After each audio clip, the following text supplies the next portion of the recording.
Welcome to Target Market Insights, the multifamily and marketing podcast. Each week, John Kasman interviews multifamily and marketing experts to teach you how to find the best places to invest, attract investors, and grow your portfolio. You are listening to Target Market Insights with your host, John Kasman. Welcome to Target Market Insights. I'm your host, John Kasman, and I want to thank you for joining us for another great episode. Now, if you're enjoying this podcast, I need you to do me a favor. Take a minute and leave us a 5-star rating and review. Do it. Leave us that rating, all right? We need it. So leave us that 5-star rating and review, and if you haven't already, make sure you hit the subscribe button so you don't miss an episode. Now, today, we're going to be talking to Shawn Good. Shawn is a real estate investor and an attorney at the Good Law Group, located in Palatine, Illinois. His practice is focused on Social Security, disability, and real estate. He has successfully handled cases from the administrative level through the Seventh Circuit Court of Appeals. In addition, he counsels clients in the acquisition and sale of residential and commercial real estate properties and has experience with a variety of types of real estate transactions and disputes. Let's welcome to the show, Shawn Good. Hey, John. Great to be here. Thanks for having me, man. Good to talk to you, man. I would love to jump in and just give you a moment to maybe take 30 seconds and add some context, describe yourself in your own words. Yeah, so, because it's a real estate-focused podcast, I'll talk about the real estate. I started in real estate after the foreclosure market hit. So right around 2012, I bought a few condos, and then there was some everything went pretty well till the end. The associations went bad, and I sold my condos and then sort of got into multifamily like 6 months ago, I'd say. So 6 months ago, you get into multifamily after selling the condos.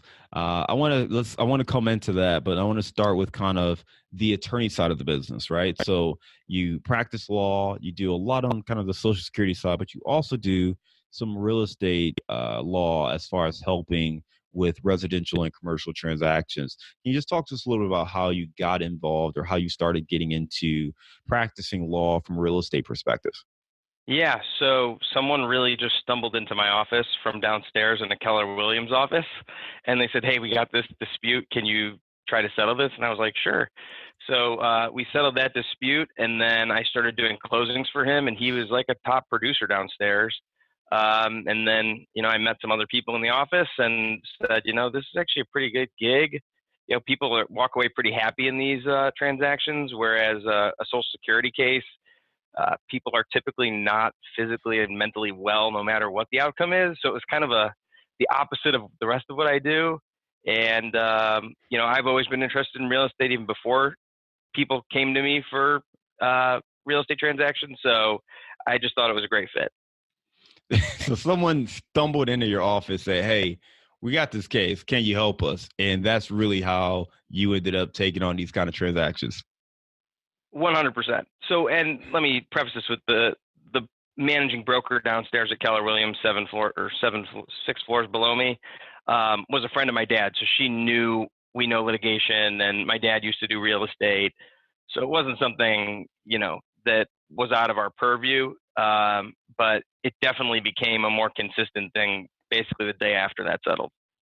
So you originally had a portfolio of condos. You've transitioned from that, sold that off. You now have a 6th unit. Talk to me about getting into the condos and what sparked you to sell them off.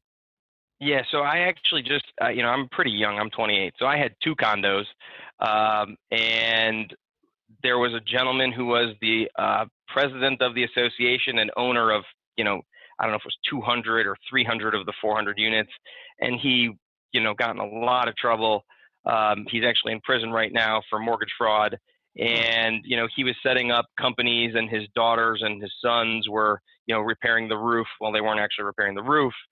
So when I saw that coming, there were some investors that came in and said, hey, look, we'll buy off all of his portfolio, his, 60 or 80% of the units. Then they started picking off individuals. And when I saw them coming, I was like, take it, I'll 1031 the money. Actually bought another condo, then did a home equity line on it, and then used that along with my brothers. I partnered with my brothers to buy an 8-unit building. All right. So a lot of we're just going to call it straight up fraud because that's exactly what it was. He's in prison But for it. Yeah. yeah, so fraud going on. You recognize that. I mean, what can you do in that situation? I mean, obviously you're an investor owning the condo, but as an attorney, I mean, is there anything you can do when you see the funds being misappropriated or false claims being made or false invoices? So unfortunately, if your name isn't that of a bank, there's very minimal you can do. That's from my perspective, at least. I called the United States attorneys that had already indicted him, and they said, "Yeah, we're not gonna revoke his bail or his bond, excuse me." They, in my experience, seem to really want to represent the bank. So you got to be really, really careful with condos. And I'm not saying it's the last condo I'll ever buy. I live in an expensive market out here in the Chicago area. Condos can be decent, but I'm pretty leaning heavily towards multifamily for life as a result of that. And I didn't lose money. I mean, I definitely made Right. money, but it just wasn't the good experience that you'd hope. So, I mean, you hear these horror stories of people in condo associations, right? And obviously, there's good that comes with any investment. There's downsides and pros and cons everywhere. But I think one of the cons is you lose control, right? You lose control. The condo association, whoever the president of that association, typically is the person that has the most power, the most authority. They can change laws. So at any moment, they can restrict the number of renters. So they may say, hey, no more than 25% of the units can be rented. So if you moved out, if you bought this as an investment, at any moment, you could be in a situation where you can no longer rent your unit. What are some of the other challenges or the other concerns or things that investors should have in mind if they are going to buy a condo with the intention of using it as an investment vehicle? Those are all correct. You want to know if there's on-site management. Some of them are self-managed internally where they hire an in-house person. I've seen that go pretty well. I've seen ones like the one I was describing where they hired, was a president of the association and they hired different companies or corporations to manage. Um, you know, when I represent clients, I look really closely at the budgets. You know, I'm not a financial expert, but you can tell when things are going weird or when, if say 20% of the association isn't paying their association dues, you're going to have a problem. I mean, realtors realtors I like and work with, they get, you're busting up their deal, but you're really protecting the client, both of our clients, from buying a place that the association dues could double and then cause them to go bankrupt. I mean, so really eyeball what's going on financially at the association. That's something I take a close look at as an attorney for clients. And, it's something, I learned on my own sort of, and, just kind of figure out who's running the place. Just the president, the people on the board, you just never know what their qualifications are. And it's important. I mean, you're giving them your money essentially. So to that point, right? So let's assume that if you're looking to buy a condo, at what point can you start pulling that level of information, looking into the books and the record keeping and understanding, the qualifications of the board members, how much capital do they have in reserves, how many people are actually paying the association fees? When can you do that? And how much, I guess, uh, how much information are you, I don't want to say allowed to ask, but like how much of that, like, do they have to give you versus that information being voluntary? Yeah, so I mean, I'd have to come up with a list, but you get the meeting minutes, the budgets, and then typically there's something called the 22.1 disclosure in Illinois, where they disclose kind of the overview of the financials, how many units there are, and that sort of stuff. And, basically that starts 5 days after the contract's executed when you're in attorney approval. Unfortunately, it goes right up until the closing date. Because what happens is a lot of the associations use different companies to produce the bylaws, the meeting minutes, the disclosures, the banking info, and they're not necessarily that efficient. And they also charge the seller to do it. So when you're a buyer, your seller has to pay for it, and then you go and kill the deal, down to the wire because the company that's producing the documents did it 3 weeks after you wanted them. The realtors are looking at you like, hey, this deal was about to close. You just blew this up. And, you got to present the facts to the client and say, hey, it's your decision to make. But I mean, you don't want anybody. I've had people walk away from deals where, nobody's paying the association dues and the place is, getting written up for fines in the suburbs of Chicago. And, people look to the attorneys and, you got to be really careful with associations. You got to be really careful. Yeah, those are great tips. I mean, anyone who either lives in a condo now or looking to invest in condos, I mean, these are some great actionable tips to think about for what's going on. And if you're living in one now, even as a renter, you may want to understand, like, what are some of the bylaws and what's going on with that association, because at any moment you can get displaced or, run into these kind of situations. So really good information to share and to know there.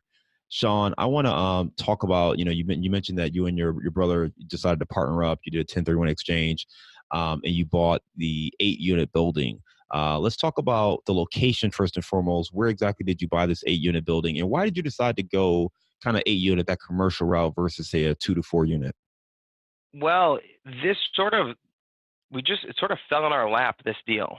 When I go to your meetup and other places and I talk to people about how I got into the 8 units and the multifamily and specifically the commercial, I joke that this is like a story for a podcast. So, it's in Lake County, Illinois. Technically it's called Prairie View or Lincolnshire. It's unincorporated Lake County, which is a nice little place to be. It's in a great neighborhood. It's in a great public school district.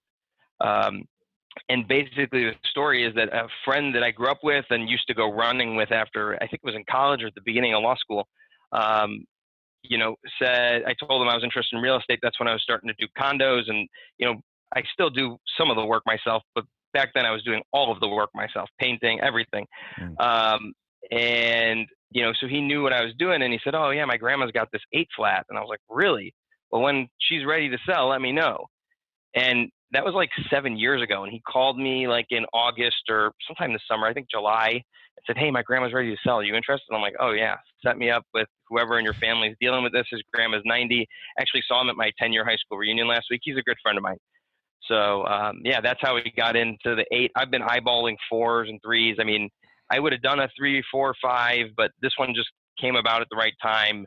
I couldn't do it myself financially. So I got my brothers involved. I got 2 brothers. One's also a lawyer. And the other one works in commercial mortgages.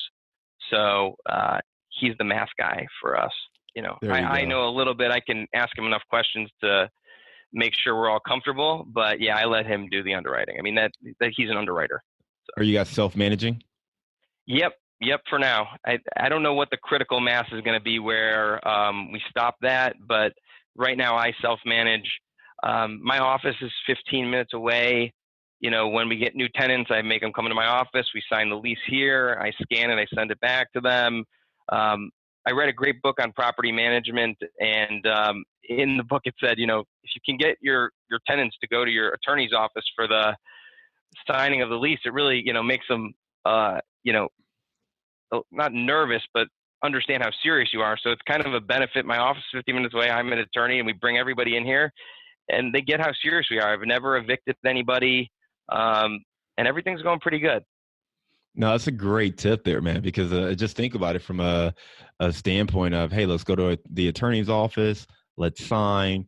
It's, you expect something buttoned up. There's a professionalism, but also an authoritative notion of the relationship to say, listen, we're signing this agreement, and the full expectation is that we're going to execute this. And by being here at my attorney's office, if we don't execute this, understand that I'm already ready to go.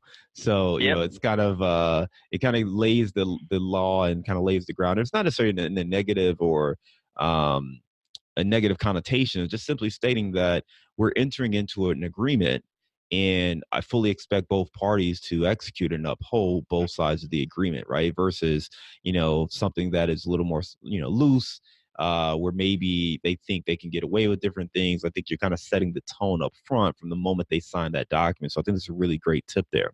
And I build a good relationship with these people. I mean, honestly, I've got tenants that call me years later for legal advice or referrals. It sets a good tone, but, you come to my office, my staff, I work with my dad. This isn't like a fists up litigation firm. I mean, it's me and my dad, and we've got some pretty friendly staff working at the front. And my tenants that come pay their rent here know my staff, and so it works both ways. Yeah, the right balance of friendliness, welcoming, because again, this is someone's new home. So you want them to be excited about it, but it's good to just kind of be clear and upfront from that initial lease signing. Shawn, you said unincorporated Lake County. For those that don't really understand unincorporated, what exactly does that mean? And what's the benefit or the pro and con from it being unincorporated? So I'm not sure I can explain this perfectly, but, what I see it as is there's little municipal involvement. So the county oversees most of the things. So instead of going to the city for building permits, you go to the county. The fire department there is a city fire department. I think they use the county sheriff, though, as opposed to a city or village police department. When you look down the streets, there's no sidewalks in the neighborhood. Whereas if you go across the main road or even a block over where it is incorporated, there are sidewalks. And there's tax advantages to it, I think. Some, I don't think it's like, you're in Illinois, you're getting taxed no matter what, but you might save a couple points. So yeah, those are the big things that I notice. So from managing this 8-unit building, what's the biggest thing that surprised you, especially going from kind of the condos to the 8-unit? What's the biggest surprise that you've seen? Yeah, I mean, I'm a consistent underestimator of work. So there was a lot of moving parts. I mean, I could read down my spreadsheet of all the contractors we work with. I didn't really have a general contractor that does everything for me. I don't know if everybody does, but I haven't made that relationship yet. So, just organizing things, rekeying the building, getting the lawn care, getting the snow removal. I mean, there's just so many things that go into play that when you have a condo, it's all done. Hopefully. Yeah. Yeah, I think that's it too, especially going from a condo, right? Because a condo, I mean, the benefit is that it's pretty much as close to turnkey property management as you can get because the building, the condo association is taking care of anything outside of those four walls. But when you own that commercial building, you're even skipping over single family houses into 2 to 4 units. So you're jumping up into, the larger space where you're accountable for everything from trash to, water, sewage, everything else as far as the bills and the maintenance and upkeep. And it's Chicago. So as wintertime comes around, snow removal and sidewalks, keeping them clean, driveways, everything else. Did your underwriting, is it pretty on par with what you projected, or are you exceeding it? Or are you trailing kind of your expectations? We are exceeding the rent income. I've heard a lot, I talked to a lot of people at your meetup, people that have kind of moved to the multifamily space and taken over buildings that are partially occupied. And I didn't expect it, but it actually started to happen. We had a construction loan piece to our regular mortgage. So we had to, redo the roof, service the boiler, a bunch of things, paint the whole building. It had like brown, dark trim. We painted everything white, brighten it up. And a lot of people told me, oh yeah, when you start putting in money like that and your tenants are paying $675 a month for a 2-bedroom, they're going to get the idea that if they might not necessarily want to stay here anymore. The rent's going to go up. We gave everybody a certain amount of time. I don't remember. It kind of varied based on what their lease was, but we notified them because they were all month to month, increased the rent a little bit. And, the biggest surprise to me was just that people are leaving now, not necessarily to gouge them on rent, but the rent went up and they see the renovations and new people coming in, and it changed as one tenant said, the culture of the building is different. It was managed by an older woman who didn't collect rent very often, or very efficiently, I should say. She was very charitable. I mean, it wasn't really a business. Yeah, I got it. What's one tip or one takeaway you would share for somebody looking to buy their first commercial property? Underwriting. I'm not the underwriter. So if I didn't have my younger brother who's a damn expert, I would be, trying to network and find somebody who knew what they were doing. Because I also, my best friend works in real estate underwriting. So between the two of them, I felt like I could ask them enough questions and pester them to make me feel comfortable with the math behind the building. There you go. So make sure your underwriting's tight. If you need help, reach out to an expert. If you're listening to this, there's definitely different people out there. You can reply, send an email, and we can certainly help share some different resources as well. But underwriting is such a core component when it comes to underwriting multifamily deals, making sure your numbers are tight. And I will point out a couple of things that I think a lot of people miss. First and foremost, you want to understand taxes, because in a lot of places, taxes get reassessed once you buy the property. And many new and first-time commercial investors, they don't anticipate new assessments on their taxes. So you need to understand what the property is going to run at when you buy it, not based off of what either a broker has in their OM. In your case, you bought it off market, so you probably didn't have a chance to estimate all that. But making sure you understand what the taxes are projected to be going forward is a big one. And then the other thing that I think a lot of people miss, and I see this all the time, but a lot of people underestimate their expenses, underestimate utility costs, different line items like that. So really make sure you understand what those expenses are going to be, and always plan for reserves. When you get into the commercial space, depending on the lender, most lenders want you to have reserves in your line item, in your budget. So make sure you have some reserves as well. So those are 3 little tips to help you if you are looking to underwrite, making sure that you are going about it the right way and taking precaution in how you underwrite these deals. Shawn, before we jump into our bullseye round, I do want to talk about kind of what you have on the horizon. So what are you looking to do next? You've had this 8-unit building. What's next up for you all? Yeah, so the interesting thing about this 8-unit building is it's in a very, very residential neighborhood. Like, as far as I know, I used to ride my bike down these streets when I was a kid, so I kind of know the area. There's only one other multifamily unit building, like within a couple miles of there, and it's like a 2 or a 3 flat. So this is, it's on a residential street. They've actually kind of converted the 60s and 70s years homes, knocked a lot of them down, and put up these real big $800,000 to $1.2 million homes. So the lot that we bought, I shouldn't call it a lot, lots plural, it's 4 lots. So the first lot's a parking lot, the second and third lot have the building in between them, and then there's a 4th vacant lot. So right now, today and yesterday night, I was talking to my brothers, like, what are we going to do with this lot? We should get money for this lot and try to go buy more property. And then at the same time, I'm studying up on syndication. You're one of the people I talked to about this at your meetup. I said, what made you make the jump? And you said to me something like, well, I just kind of hit a wall with, my own capital. You got to start raising money to go to those bigger deals. So, I'm trying to learn that. And honestly, that's a hard thing to learn on your own. So I probably got to jump in on somebody's deal as a junior investor or junior partner, whatever the term is for it. But definitely just trying to learn that and try to do my own thing as well at the same time. Yeah, lots of opportunities there in front of you, Shawn, and definitely look forward to hearing what you decide to do next. Let's jump on to our bullseye round. You ready? Yep. What's the book you've recommended or gifted the most in the last year? So I don't know if this probably won't make you a better real estate investor, but I like The Snowball by Alice Schroeder. It's a biography on Warren Buffett. I listened to the audiobook. It's very long, but it's very good if you're interested in learning about one of the greatest businessmen that ever lived. Give me a digital or mobile resource you recommend for your business. Google Docs, free, easy spreadsheets.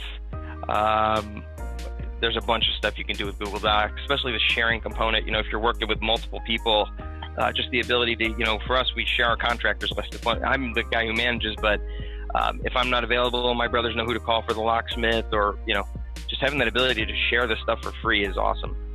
What's a daily habit that helps you stay focused on your goals? I forgot what podcast I listened to, but getting the right amount of sleep. That's get the right amount of sleep. People that don't sleep enough, that can really mess you up in the future. I know it sounds cool to just grind, but I try to get the right amount of sleep, and I volunteer a couple times a month at different legal clinics, and I that keeps you humble. What's one thing you know now that you wish you knew when you were starting out? Well, I wish I knew that multifamily was an option back, years ago, because if you look at the price historically, I mean, I would be in a lot different financial position today than I am if I had done multifamily. But at the same time, I learned a lot along the way. So just that multifamily is an option. I mean, you know, I don't think a lot of people realize, but I do closings for people. You know how long it takes to do a closing? It's not even just being at the closing table, but it's hours at the closing table, or 90 minutes or less, hopefully. But it's all the paperwork to get there. It's writing the contract. It's touring the properties. You know, I get it. A lot of people like single family homes, but how about you buy 8 at once, or, you know, 20 or whatever? I mean, it's just, you got to be careful with your time sometimes, you know, with these things. What advice would you give to a smart, driven college student about the real world? I would say learn from somebody who knows what they're doing and doing it successfully. You know, network and go to meetups. I think real estate investors are a really unique bunch because everyone likes to talk about real estate. So if you want to go, you know, just sit and be a fly on the wall at, you know, John's meetup group, you'll meet somebody that's going to talk your head off, or you'll be able to learn something. And, you know, this is one of the oldest businesses in the world. People have been renting places forever. There's a lot to learn from a lot of people that have been doing it a long time.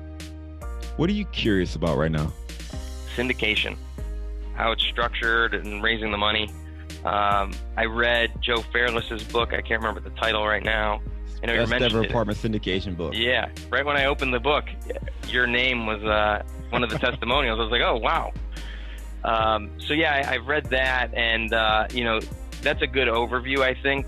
But, you know, I don't know much about the SEC side of this, how to set up the structures and the payments, and I mean, there's a lot to learn there.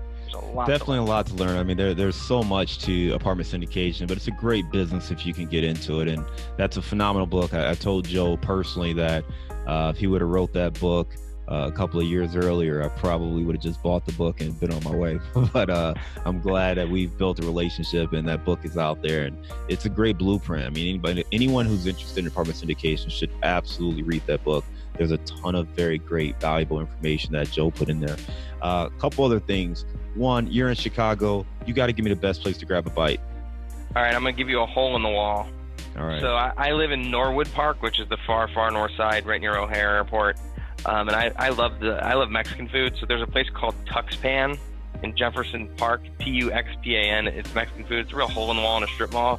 But they have the best El Pastor tacos. And my girlfriend likes the steak tacos. So, I love it. The best. So how can our listeners get in touch with you, Shawn? Yeah, my website's thegoodlawgroup.com. You can shoot me an email at Shawn, SHAWN, at thegoodlawgroup.com. And then our real estate venture that we just started, it's called Good Bros Properties, and you can find us on Facebook. That's really where we advertise the units for rent, which has been a great resource. Shawn, it's been a pleasure talking to you. Thank you for coming on the show, man, and we hope you have a great day. Thank you, John, and thanks for doing this and having your meetup, man. I really appreciate everything you do.